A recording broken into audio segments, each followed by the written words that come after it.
મહુધા તાલુકાના અંધજની નવી અને જૂની મુવાડી ગામ ખાતે રેલવે ક્રોસ કરવા માટે પુલ ન હોવાથી બાળકો વિદ્યાર્થીઓ રેલવે ક્રોસ કરતી વખતે જીવના જોખમે આ રેલવે ક્રોસ કરીને બીજી તરફ જઈ રહ્યા છે। મહુધા તાલુકાના અંધજ ગામની નવી અને જૂની મુવાડીના રહીશો હાલ રેલવે ટ્રેકના કારણે ભારે મુશ્કેલીઓ સામનો કરી રહ્યા છે। ખેતી કામ કરતા ખેડૂતો તેમજ શાળામાં અભ્યાસ કરવા જતા વિદ્યાર્થીઓને રોજિંદી અવરજવર માટે જીવના જોખમે રેલવેના પાટા ઓળંગવા પડે છે। ગ્રામજનોના જણાવ્યા મુજબ લાંબા સમયથી અહીં રેલવે અંડરબ્રિજ બનવાની માંગ કરવામાં આવી છે। ખેડા લોકસભાના સાંસદ દેવુસિંહ ચૌહાણને પણ ગ્રામજનોએ લેખિતમાં રજૂઆત કરી હતી કે અવરજવર સરળ બને અને તે માટે અંડરબ્રિજ બનાવવામાં આવે, પરંતુ રેલવે વિભાગ દ્વારા અંડરબ્રિજ બનાવવાની જગ્યાએ રેલવે પાટાની બાજુમાં રેલિંગ અને દિવાલ બનાવી દેવામાં આવતા ગામના લોકોની અવરજવર વધુ મુશ્કેલ બની છે, જેના કારણે ખેતી કરવા જતા ખેડૂતો તેમજ શાળામાં જતા વિદ્યાર્થીઓને જીવના જોખમે રેલવે ટ્રેક ઓળંગવા મજબૂર બનવું પડે છે। આ પરિસ્થિતિથી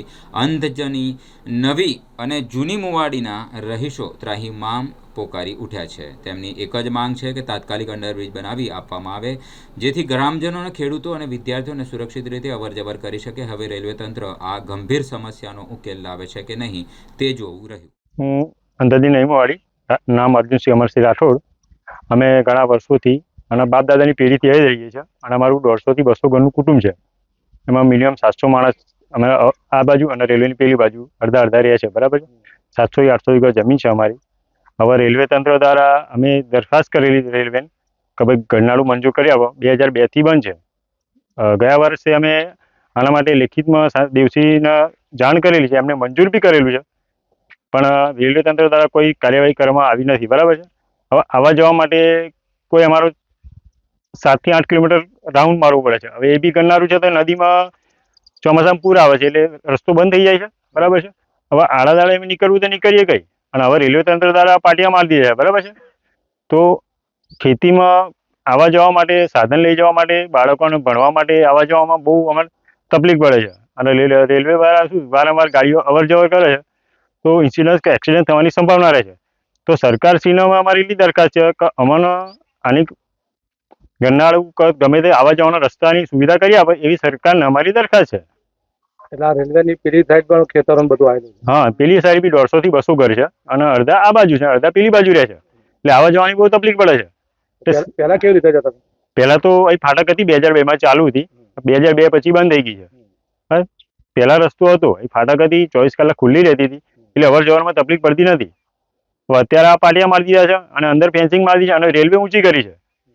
અને ચોમાસામાં કેવું થાય છે કે રસ્તો બંધ થઈ ગયો, આજુબાજુ બધે પાણી ભરાઈ જાય છે, એટલે નીકળવું કઈ। છોકરા સ્કૂલમાં કેવી રીતે? સ્કૂલમાં છોકરા રેલવે પાર કરીને આવે છે, ફેન્સિંગ થી કૂદીને આવે છે, બરાબર। ચોમાસામાં તો જીવના જોખમે જ આવે છે અને નીકળવાની કોઈ, તમે જોઈ શકો છો, નીકળવાની કોઈ આરો જ નહીં। કદાચ વ્યક્તિ બીમાર પડ્યો તો 108 આવવાની કોઈ સંભાવના જ નહીં, કારણ કે રસ્તો જ નથી અમારે। પહેલી વાત અમારી માંગ એટલી જ છે કે આ ગરનાળું પાસ કરેલું છે એના માટે કોઈ કાર્યવાહી કરે, અમારે આવવા જવાની સુવિધા કરી આપે તો અમારે આવવા જવામાં તકલીફ ના પડે। ટ્રેક્ટર છે અમારે, બાળકોને સ્કૂલે જવા માટે, કોઈ બીમાર થયું તો આવવા જવા માટે કોઈ સુવિધા કરી આપે તો સરકારને એટલી રજૂઆત છે કે ભાઈ અમારા એના વિશે કંઈ ઉકેલ કરી આપે। સમસ્યા એટલે આવવા જવાની સમસ્યા। પેલો હું અંધજની નવી મુવાડી, અમરસિંહ મગનભાઈ રાઠોડ। આ રેલવે તંત્ર એટલું બધું નગરોડ છે ને કે અમારું તો હું વાપરવા જ તૈયાર નથી આ લોકો। અને એમાં મારે એકવાર જફાઈ થયેલી અહીંયા આ રેલવેના બાબુ જોડે મારે જફાઈ થયેલી, ખાલી પૂછવા આવે છે ભાઈ આનું કંઈક વિકલ્પ તો બતાવો। તો એ કહે છે તો અહીંયા નહીં આવવાનું, આમ તેમને। હું તો કે અંદર કરી દઉં, તું શું અંદર કરી દઉં ભાઈ, અમે અમારી આપવીતી બોલીએ છીએ। અહીં શું હતી આપવીતી, શું કહેતા હતા? આમાં જવા માટેનો તો કોઈ તમે જોડતા હોય તો કંઈક કહો તો અમે આગળ એની રજૂઆત કરીએ, બરોબર। એ પછી અમે દેવુસિંહને જોણ કરી, હજુ એના લગભગ લેટર લખેલા લગભગ પડ્યા છે, પણ તે પછી આ મંજૂરી આવી, અંડરગ્રાઉન્ડનું કંઈક આપ્યું છે, છતાં પણ આ નગરોડ તંત્રના કોને કઈ આગળ કશું જતું નથી। હવે આ લોકો અમને આટલું જો કરી આલે તો બધા બહુ છે, એવી અમે સરકારને દરખાસ્ત કરીએ છીએ। એટલે અત્યારે શું તકલીફ શું પડી રહી તમને? તકલીફ એટલે અત્યારે તો આવવા જવાની તકલીફ। પહેલા પેલું બાળકો અમારો જે રેલવે ઓળંગી નીકળે છે, હવે એમે ગાડી આવતી હોય તો બાળકો તો ખબર ના હોય, કોઈ અડફોટમાં આવી ગયું મરી ગયું, એટલે તોય તકલીફ વાળું કે ભાઈ તમે કેમ છૂટું મૂકી દઉં, એ પણ બંધ થઈ ગયું, બરાબર। એ પાટી અમારે નહીં, આ જ બંધ થઈ જવાનું છે બિલકુલ. એટલે અત્યારે બિલકુલ અવર જવર થાય એવી રીતે નથી, જીવના જોખમમાં જવાય. બરાબર, આ આપણે નીચે રહીને આવીએ છીએ એ રીતે અવાય જવાય, પણ એ પોતાના જોખમે. રેલવે તંત્ર આ બધું માથે લેવાનું તૈયાર નથી. મારું નામ ચિમનભાઈ ધનજીભાઈ રાઠોડ. ચીમનભાઈ, આ કયું ગામ છે ને અત્યારે શું તકલીફ પડી રહી છે? અમારે આ અંદરની નવી મોવાડી છે અને રેલવેની પેલી બાજુ પણ અમારે ગેમાપુરા ગોમ છે આખું 150 થી 200 ઘર છે. પણ અત્યારે રેલવે તંત્રે જ્યાં ફાટક 2002 માં પછી બંધ થઈ ગઈ છે તે પછીનો અવર જવાનો રસ્તો બંધ કરી દીધો. જે અત્યારે તકલીફ છે 7 કિલોમીટર ફરીને જવું પડે છે. ચોમાસાની અંદર પણ એ પાણી ભરી જવાથી હમણાં રેલવે ઓરંડી તકલીફ પડે છે. એટલે અત્યારે તો ફેન્સિંગ મારી દીધી છે. હવે જો સરકાર ફેન્સિંગ મારી દે છે તો અમારે કોઈ આરોપ નથી પેપર જવાનો.